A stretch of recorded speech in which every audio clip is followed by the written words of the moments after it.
कोटलालू minor के मुसाफिर पीर वटां नामालूम बासरन पारां हथरादू कठणी बरसात जो पानी निकाल करण खिलाफ कोटलालू स्टेशन ॻोठ मिठो खान राजपर ॻोठ वाहिद बख्शर जे ॻोठाणनि एहतिजाजी मुज़ाहिरो कयो।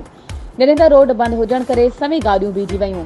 एहतिजाजी मुज़ाहिरो कंदड़नि सहाफ़ियुनि सां ॻाल्हाईंदे चयो त 2 महीना थी विया आहिनि, बरसात जो पानी घरनि मां ख़तम नाहे थियो ऐं असां हज़ारे ॻोठाणा रोड रस्तनि ते घरनि खां बेघर बणियल बेयारो मददगार वेठल आहियूं।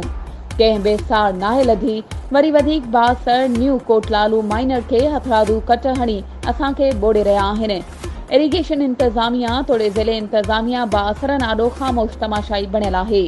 हुननि मुतालबो कयो त न्यू कोटलालू माइनर के कट हणंदड़ बासरनि खिलाफ़ कानूनी कार्रवाई करे खेनि कानून मूजिब सज़ा ॾियारी वञे। ॿिए पासे SHO कोटलालू मुज़ाहिरीन सां ॻाल्हियूं करे कट हणंदड़नि मथां केस दाख़िल करण जो यकीन ॾियारे रोड खोलराए ट्रैफ़िक बहाल कराई। वधीक ख़बरुनि ऐं अपडेट्स जे लाइ असांजे चैनल खे सब्सक्राइब कयो ऐं हा, बेल आइकन खे प्रेस करणु न विसारिजो त जीअं असांजी हर नई अचण वारी वीडियो तव्हां ताईं पहुची सघे।